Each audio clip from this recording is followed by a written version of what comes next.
Okay, I'm Ed Bechtel, and we're here again at the Slatington Public Library doing our monthly Sweet Spot talk. So today's topic is the cost of diabetes. As your health partner, we understand the cost of healthcare is very important to you. Thinking like a financial planner will help us walk through today's topic. First, we'll look at the cost of diabetes around the nation. Second, we'll identify common costs of living with diabetes and discover ways to lower your cost. Finally, we'll discuss why it's vital that you make a long-term investment in your health.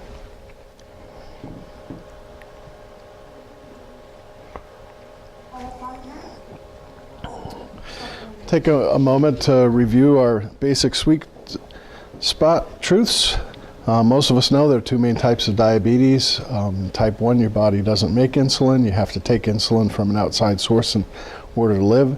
And type 2, your body makes insulin but not enough, and your body doesn't use it properly. There are, even though you can get diabetes in different ways, the complications of diabetes can be the same either way. What should your blood sugar be? Your fasting blood sugar, first thing in the morning after you haven't eaten for at least 8 hours, should be below 130. And then an hour or two after you eat, it should be under 180. 180 is that magic point where the... Does it go above 180? What? In that 2-hour period? No, it shouldn't go above 180. Thank you. Yeah, it's that 180 point where the glucose becomes toxic to your nerves and your, yeah. And it should be dropping. Right. If you didn't have It was like, came back down. if you didn't have diabetes, that fasting would probably be 100, between 80 and 100, and then when you eat it would go between 120 and 150. Now, how do we control our blood sugar? We use a three-pronged approach of diet, exercise, and medications. All three are as important as each other. You can't do one or two and expect the stool to stand, right?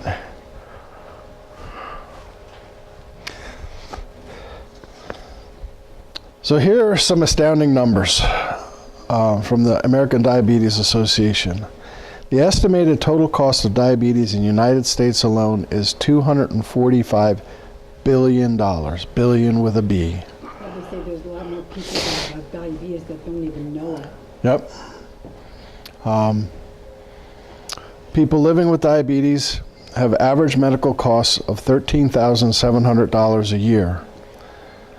The average medical cost for a person living with diabetes is 2.3 times higher than those without diabetes. New figures will be released this year, and certainly we expect those numbers to be even higher. 13,000 seems high, but yet from getting my dad's EOBs and stuff, like, no, that's... Yeah. The meds are expensive. The meds are expensive. The testing supplies can be expensive. The visits to the doctor can be expensive. We'll talk about all of that. It's important to note that the cost of diabetes can be broken down into two parts: direct and indirect costs. Direct costs are those specifically related to health services or products purchased for diabetes care. Examples of direct costs would be medical bills and medications. Indirect costs are harder to measure, but just as important. Indirect costs occur from the complications of diabetes. Some examples of indirect costs could be more sick days from work, or feeling tired, or being less productive.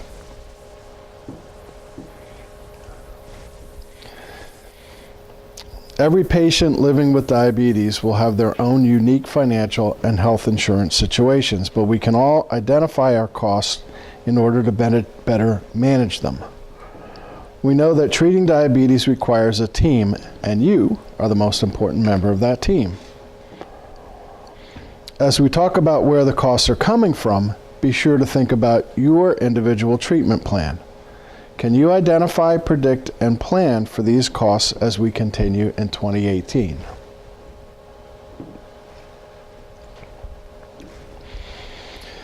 Medical costs can accrue from visits to your doctor and from lab tests. Your doctor will decide how many appointments you need based on how well your blood glucose is being controlled. It's important to understand the cost difference between visiting your primary care physician and seeing a specialist. Specialists that may be important members of your treatment team are endocrinologists, ophthalmologists, optometrists, and podiatrists. Reviewing past bills, calling your insurance company, and directly asking your providers are good ways to identify your medical costs.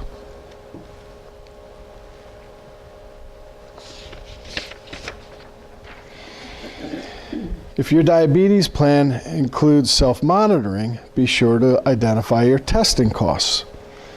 Meters have come a long way. Today's meters are more accurate and easier to use. Meters are also financially friendly because they're reusable and can last for several years.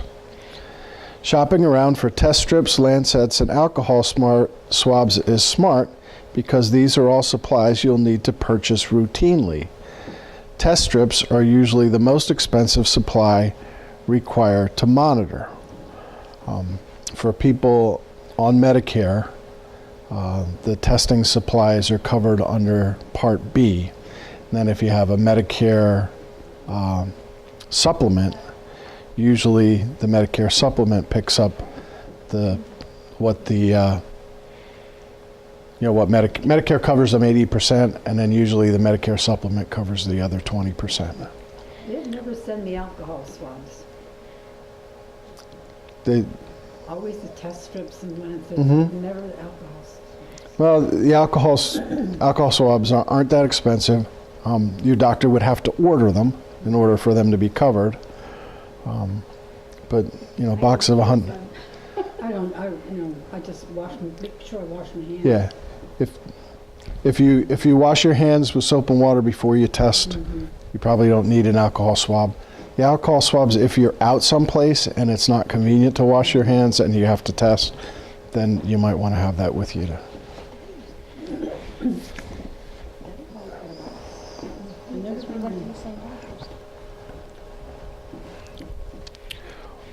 And with the test strips, for people who aren't on Medicare, there are some like off brands that work pretty much just as good as the expensive ones that we carry the Embrace products. I mean, the meter itself is about $10, and a box of strips is $14.99. And how many strips are in the box? 50. I don't check mine just yet because he hasn't said to, so I don't. And my brother took my dad's meter, so.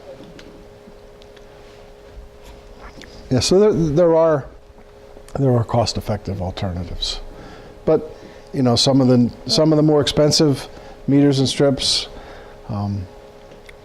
have certain advantages that might be like the Contour Next. If you don't get quite enough blood on the first time, you can reuse the same strip. Where every other brand, you get an error that you waste. You waste a strip and you use another one. Okay, medication cost. Diabetes is a chronic condition that usually requires continuous medication management. Which of your medications are for diabetes?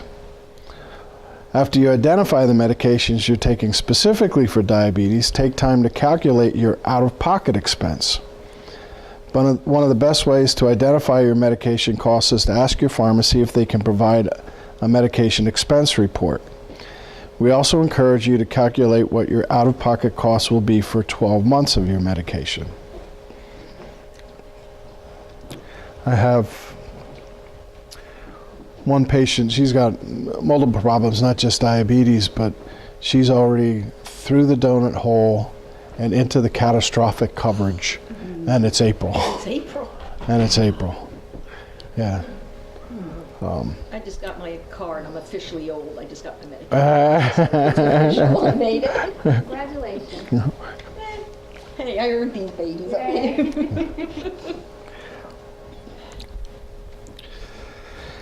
Going to the dentist every 6 months is very important if you have diabetes. Increases in blood sugar could put those living with diabetes at higher risk of gum disease. What's the average cost associated with your dental checkup? We should all be striving to maintain a healthy, balanced diet. Here at the Sweet Spot, we've discussed many times that sticking with a diabetic meal plan can be challenging, but it's a very achievable goal with planning and supportive friends. How often do you find yourself purchasing foods that are priced higher for their convenience? Exercise is another vital component of successfully managing diabetes. Identify any extra costs you have related to exercise, such as your gym membership.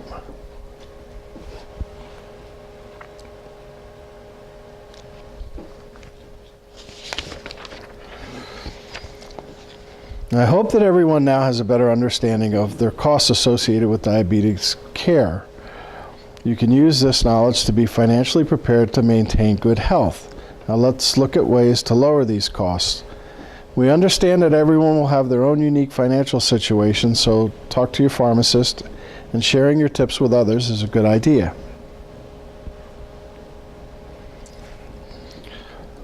Understanding your medical benefit will save you a lot of time and money. This can seem overwhelming, but chances are that your health insurance company has resources available to you. Take the time to review their website or call their 800 number. There may be a local representative available to meet with you. Find out what preventative health care services are available. Some of the Medicare Advantage plans will pay for gym memberships. Standards of care for patients living with diabetes include preventative health care services such as an annual foot and eye exam. Also, when you contact your health insurance company, find out if your plan has a closed or open network, as this may affect the price you pay for medical care. You go out of network, it's going to cost you more.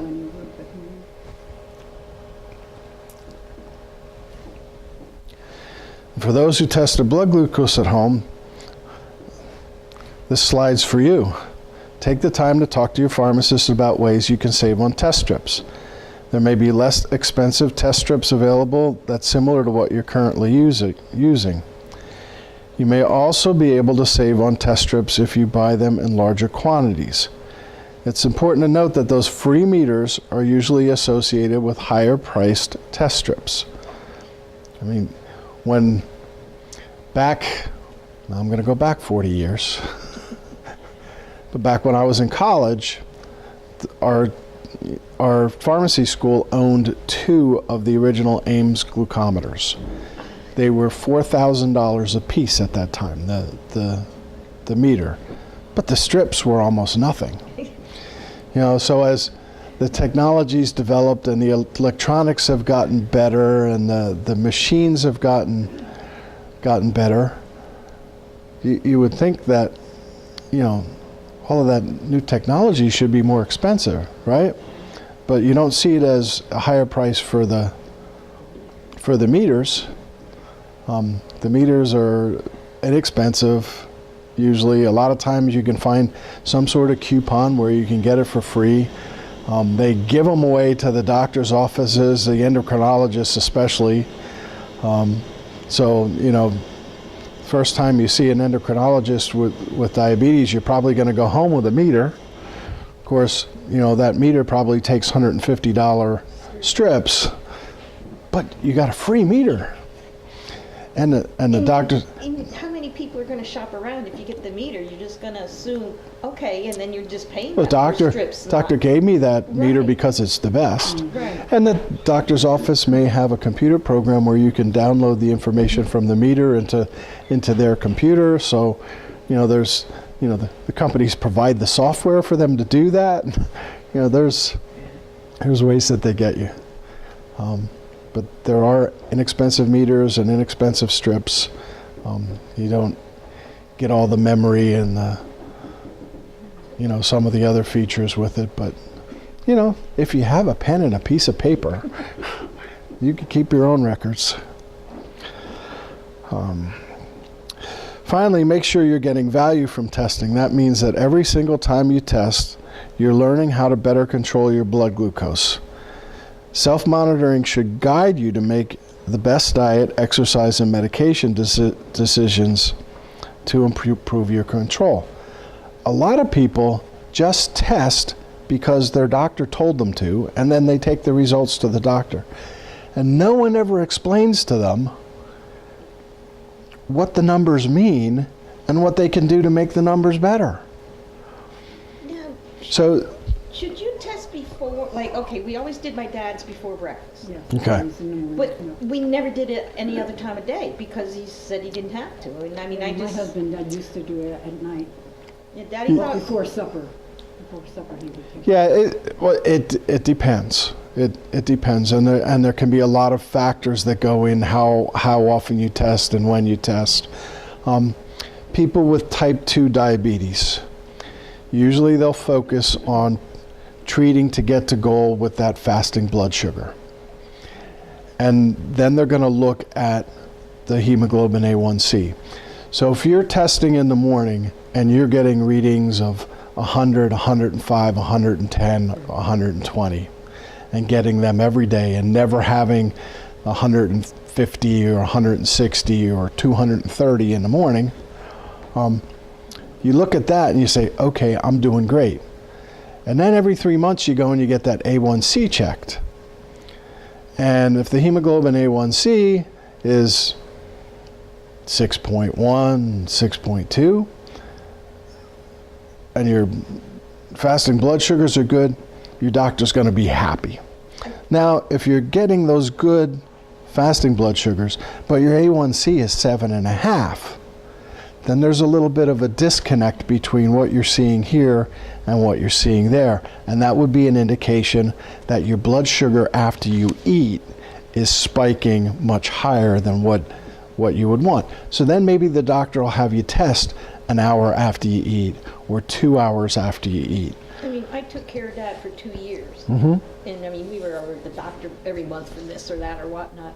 And his morning numbers were always like upper 90s, Okay. hundreds. Yeah. And nothing was ever said or asked of me or like what's after a meal or something. So I'm assuming everything was okay there then. Right, because They never said anything. they're gonna look at that fasting blood sugar if that's good.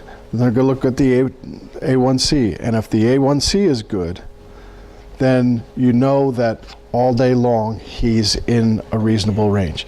If the fasting blood sugars are good and the A1C is bad, then you know that he's spiking after meals, that his sugar's going up too much after meals. So can I assume this means they never said anything then, because we used to take his meter in and they could look at the whole Download, month, yep. just dip, dip, dip, Mm-hmm. And they never said anything, so I'm assuming his A1Cs were okay. Because they never said anything to me about what his other numbers are. Well, they should have, every They must have- 2 or 3 months should have been drawing blood to yeah. And I'll sit down with people to go over their medications, and then sometimes we'll talk about their numbers, blood pressure, A1C, blood sugars, cholesterol, and some people, I'll say, did your doctor tell you what this number is? No, she just said it was good. Okay. So, if you don't know what your numbers are and you don't know what your numbers should be, then do you really know Like, why what you can do? Yeah.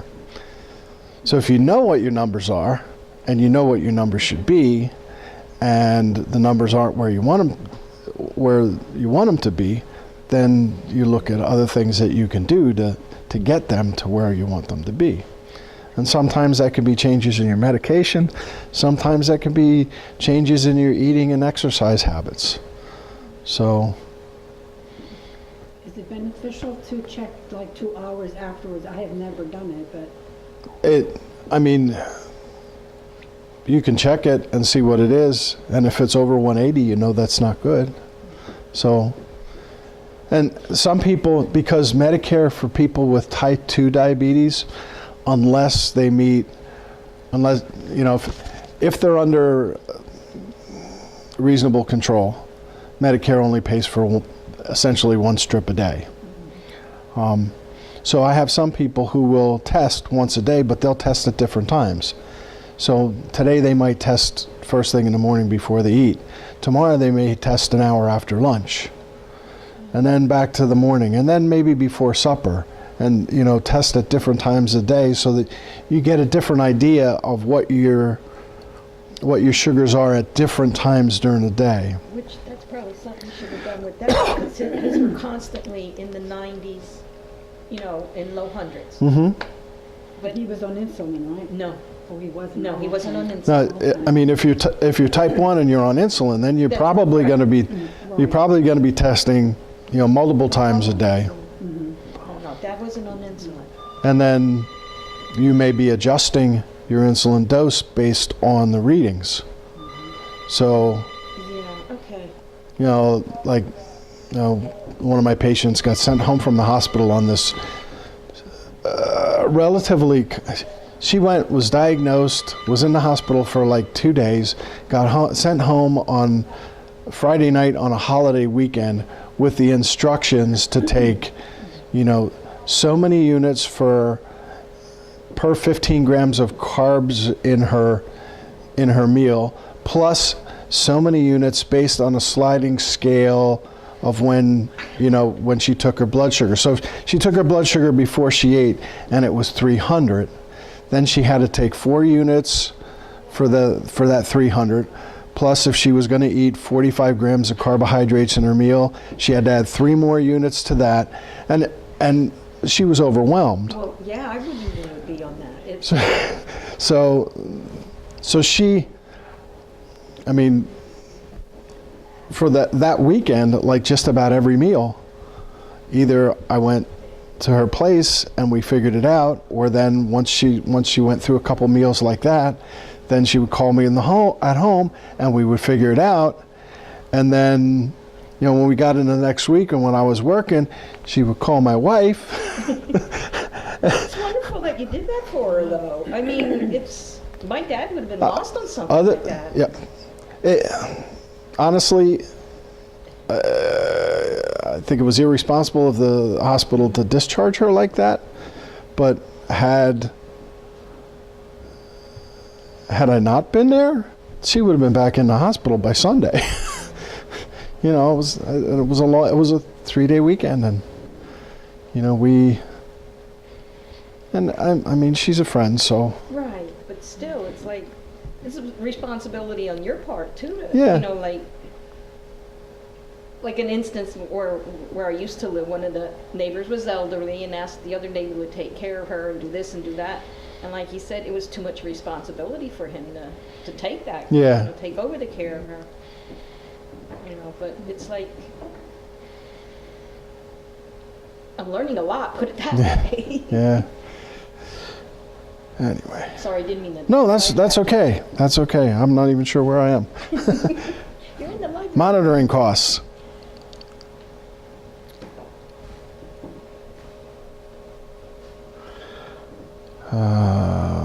Yeah, I think we got to the end of that.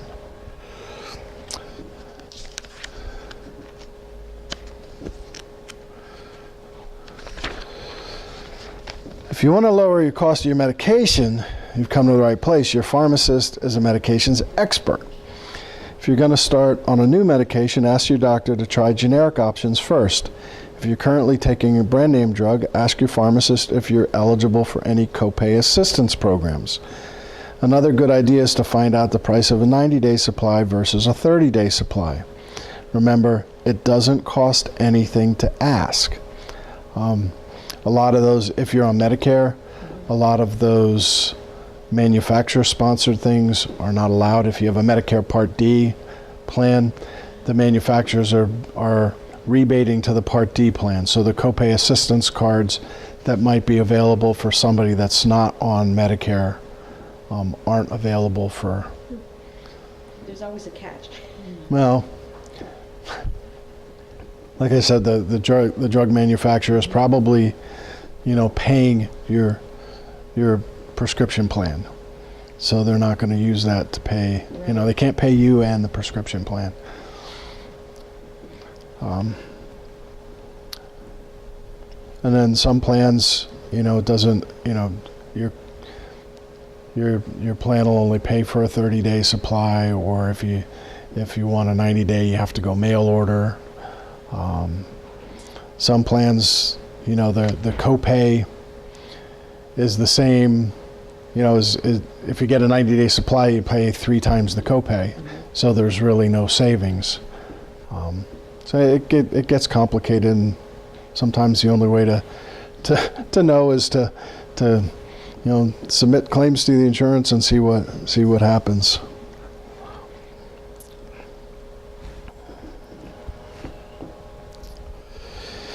We highly encourage you to take your medications as directed. This ensures that you're getting the most out of your medications. If you're missing doses for any reason, such as side effects or just forgetting, let your health team know. They can help you find a solution. You are not alone in your treatment. If you're missing doses and your doctor isn't aware, they may add additional medications that you really don't need. Another way to reduce cost of your medications is to stay focused on your diet and exercise goals. Remember, medications are only one part of your treatment plan. Early on in my pharmacy career, we had this patient who he had asthma, and he was on theophylline for his asthma, and he would miss doses, and then he'd go get blood work, and then the blood work would show that he didn't have the proper amount of theophylline in his bloodstream for it to work. So the doctor would increase the dose, and then he would take it the way the doctor directed him for a short period of time, and then he would end up toxic but he never talked to the doctor about, hey, I'm not taking this drug because I can't afford it. It was a ongoing battle.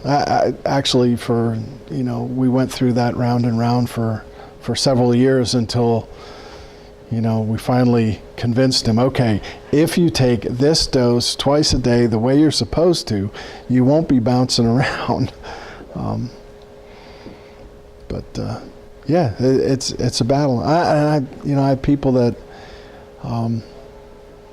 that just can't, they can't afford their copays, and they will stretch, a month's supply of a drug to 2 months or to a month and a half, and then, if you're doing that with diabetes medication, and then your A1C is showing that you're not under control because you're not taking your medication, then the doctor may add more medications that you can't afford to take, rather than, talking to your pharmacist, talking to your doctor about what maybe you could afford. Maybe you don't need the latest, greatest medication on the market. Maybe, good old metformin, which is very inexpensive, in the right dose, Right. might be enough.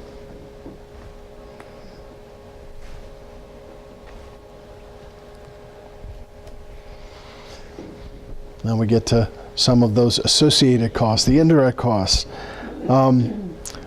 This slide is to make my dentist proud.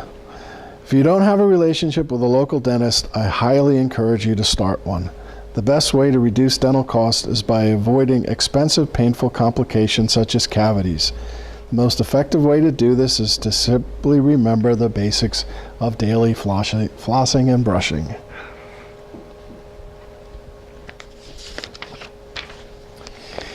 Eating smart plays a major role in your blood glucose control. It's easy to feel that healthy choices are more expensive. This does not have to be true. Take time to create a diabetic meal plan before you go grocery shopping. The plan will help you to avoid buying foods that are convenient, Most of the time you're paying more for the convenience than for the food itself. A great example of buying smart is to find out what fresh produce is in season. You may pay a premium for produce that's out of season. And one of the rules of thumb that, the best thing to do is to shop the outside of the grocery store. All those easy things are in the middle aisles. I never heard that, but that's true. Yeah. Yeah. You go through the produce department, cross back to the meats, and then you have the dairy, and then I never thought of it that way, but you're right, yeah. exercise is one of the smartest investments you can make. It makes a big difference in your health, and it doesn't need to cost you anything. Spending money on a gym membership is optional, but it may be a smart investment depending on your goals and lifestyle. For example, if part of the year is too cold or too hot, spending a few months in the gym might be a good idea. Get creative. You can turn almost anything in your home into a piece of exercise equipment. Another great idea is to walk at a shopping mall. Indoor shopping malls have controlled temperature all year round. Whatever you do, make sure you enjoy it and consider finding a friend to exercise with you. A friend will help keep you accountable, and you'll help them too. Create a win-win relationship.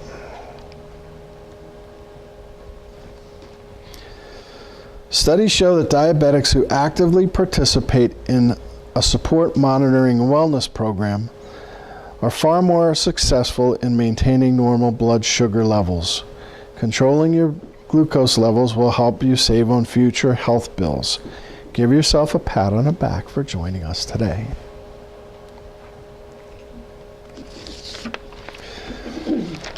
As we begin to discuss long-term health investments, it's a good idea to think about how we prepare for retirement. We can all agree that it's smart to save and invest for retirement. To do so, we have to make a choice to allocate some of our income for the future. We also know that the earlier we start investing, the better off we'll be when we retire. The same principles are true for investing in your health. A financial advisor will ask, what are your retirement goals? Knowing how much to save depends on what you want your retirement to look like. It's easy to get carried away with dreams that are unrealistic, such as retiring to a private island. In reality, most people plan for the security of owning their own home, visiting their family, having enough savings to pay the bills. We challenge you to think about what you would like your future health condition to be.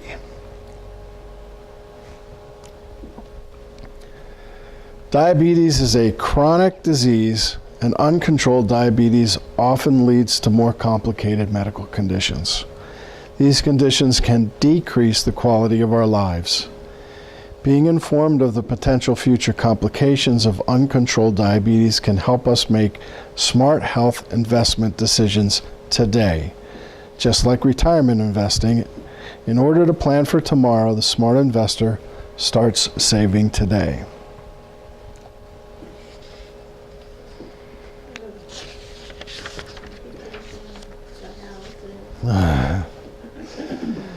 Here at the Sweet Spot, we spend a lot of time discussing common preventable complications of diabetes. We covered this topic fully just a couple of months ago. As a reminder, this slide lists some of the complications of uncontrolled diabetes, such as heart disease and stroke, skin and eye conditions, kidney disease, and an increased risk of infection. All of these complications will lower your quality of life and eventually raise your cost of treatment. So let's go back to the important question. What are your future health goals? Is it being healthy enough to play with your grandchildren? Maybe your great-grandchildren? Do you want to travel and visit family more often? Would you like to keep going on those walks with your best friend? We understand that living with diabetes can be challenging. Remember to think about future health goals when you face your daily challenges.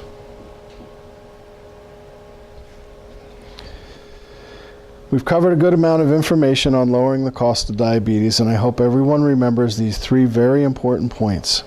We need to identify our healthcare costs to ensure that we're prepared to manage them in the future. We've also discussed several ideas how to lower your healthcare costs. Pick one and give it a try.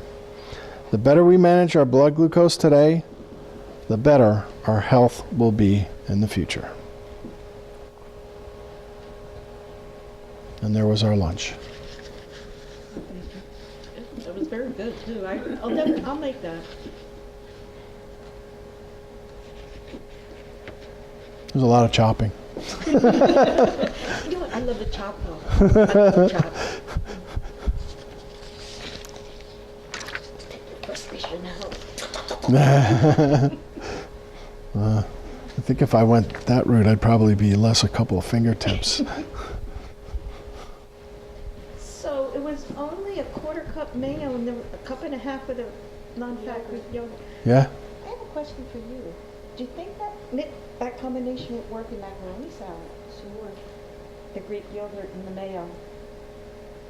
Why do you think they just add that little bit for the taste? I know. didn't taste Greek yogurt. I didn't either. Because I have to make macaroni salad for Saturday. And I don't see why it wouldn't. I mean, it would be the same. the mayo, Yeah. I mean, I use a lot of mayo in the pound of macaroni Yeah. salad. It was, I actually, it called for, Did you use all 3 cups? I did not.